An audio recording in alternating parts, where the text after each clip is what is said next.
This is beyond confusing from the San Jose Sharks as after a great trade deadline, Mike Grier ships out 25-year-old Fabian Zetterlund, and the return from the Ottawa Senators is really not that great. We have to dive into this shocking move coming out of San Jose, what this means for them going forward, and even a look at Ottawa's side and Zetterlund. There is a lot we got to break down coming up on this episode, and we're just going to dive straight into it. But hey, before we do, just a reminder to hit subscribe, guys. Just a reminder to hit subscribe. We got all the latest news on your favorite team. Hit the free button down below. Let's flash that trade up once again. This is crazy. Flash one more time. There it is.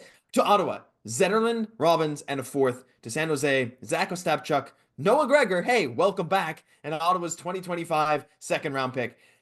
I saw that it was going to be originally Zetterlund for a Ostapchuk, Mark, and I was just shocked. I was like, well, that can't be it, right? Look, Robins, whatever. He was a healthy scratch in the last Barracuda game on Wednesday. Coach's decision. Fourth round pick, fine. Noah Gregor, cool. He's very much a bottom six forward. The San Jose Sharks need bodies. But where I'm just mind blown here, trading Fabian Zetterlund, this guy to me was part of the rebuild in San Jose. This was a guy that I had stapled in for multiple years. I know he's an RFA. I know he needs some money coming up now, but he has been so good. $1.45 million cap hit, 5'11, 220. He's a big guy. And he's a +8 on this team, playing 64 games, by far the best plus minus on the worst team in the NHL. Are you as shocked as I am at this trade right now? We'll get into a Ostapchuk in a minute, but I cannot believe this. I feel like we almost jinxed it. We did a video earlier, if you missed it, go watch, and we said, hey, maybe they'll use the fourth round pick that they have that they can make another trade, and guess what they do? They use that in a trade that no one really wanted to get a second round pick. Now listen, they are adding to the draft cover. We've talked about this before. This is not fully updated. I'm not sure if the cut-ins trade's updated or this one yet, but as you can see, Mike Grier is adding a lot of draft picks, but I don't enjoy the thought of moving on from someone that's been so good on this team. +8, like you said, the best plus minus on the team. Still quite young, and you do have his rights. He's an RFA at the end of the year. I don't know, Josh. Listen, I understand getting younger. You want to tank with this team. You want to have the best chances to land the #1 overall pick, but I feel like you still could have done this with Zetterlund on the team. And honestly, listen, I still think Mike Grier did a solid job, but this kind of bumps down my grading on how he went in and finished this trade deadline. Yeah, I mean, look, Wallman for a first was awesome asset management, but this one is just confusing. And maybe we also jinxed it because we said earlier today that it seemed like the Sharks were trending a little bit towards getting bigger players, and that's sure what they did here. I mean, again, Zetterlund, he's a heavier guy at 5'11, but Zack Ostapchuk's big. He's about 6'4", 212, and he's played 43 games with the Ottawa Senators this year. Not much point production, some penalty minutes, a -7. He's been decent in the AHL, but he's a big, grindy, physical guy at 21 years old. He projects to be a middle six guy at best, right? That's kind of where we see Zack Ostapchuk being. And while Zetterlund, I don't know if he ever projected to be on a good team, a top line guy, maybe a middle six guy as well. I know Zetterlund's older, and the Sharks do get younger here with Ostapchuk, and we are giving him the opportunity to go out there and probably get a lot of minutes the rest of the way, see how that can affect his development. But I'm just not sold that this move actually moves the needle for the Sharks. Again, in my mind, you can kind of toss out Robins, you can kind of toss out Noah Gregor. Those are kind of just washes in this trade. I mean, look, Noah Gregor returning, that's cool. But again, his production's not anything crazy, and he's not part of the long-term future of this team. So when you look at it objectively, where it's Zetterlund in a fourth for a Ostapchuk in a second, I don't know. I don't see how this helps the Sharks longer term. Do you think Ostapchuk maybe has more potential, more credit than I'm giving him? Because again, former second round pick, he is a big guy. It takes big guys a lot longer to develop. But his WHL numbers weren't that impressive. His numbers in the AHL are okay at best. I don't know. Maybe I'm crazy. He's decent on the faceoff dot.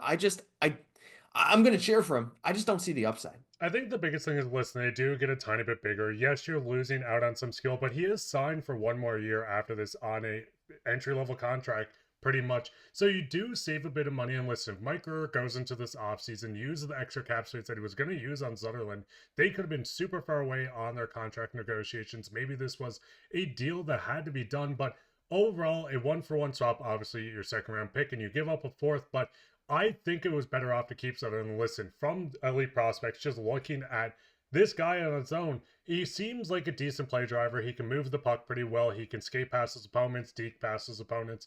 But the thing is, it hasn't fully translated into the NHL like you see. 1 goal, 3 assists for 4 points. He was playing just about, I think it was 9.5 minutes for the Sens. So you do lose a bit of skill. And maybe Mike Grier is really taking this, we need a tank, we need to rebuild, too serious. But Josh, I don't know, man. Like, looking at this, do you think he has to have something up his sleeve with all this draft capital that they've acquired over this entire trade deadline or season? Or do you think he's going to just use this to draft even more players? I mean, I think a bit of both, right? And taking whatever you can in terms of draft capital and turning that into your team's future is a good idea. Because again, the Sharks are still a number of years away from actually being ready to compete with their top prospects being 18, 19 years old here. So it's like, you have a number of years to get things back on track. Like again, not even like Eklund. He's probably still 5, 6 years away from his prime. We're talking a team that's not ready to compete for another at least 3, 4 to be in that playoff picture, I would imagine, maybe sooner. So, getting all these draft picks could be something big for Mike Grier. But I also have a sneaking suspicion like, what if Zetterlund just said, I'm not re-signing, or like at least he's an RFA, you have control. What if he's like, look, I just want to be taken to UFA? That's an option. I don't want to speculate too much on that, but sometimes when these deals go down, there's more to it behind the scenes than we know at the front. At the very least, Mark, what I will say is looking on the positive side for San Jose, even though you're losing a guy that a lot of fans loved in Zetterlund that saw as a part of the future of this team, the Sharks do have a bunch of great draft capital. They still have a lot of young players, a lot of space in the lineup to see whoever they have now develop. And it wouldn't shock me again this offseason to try and see a big signing. Like, hey, California, right? Like,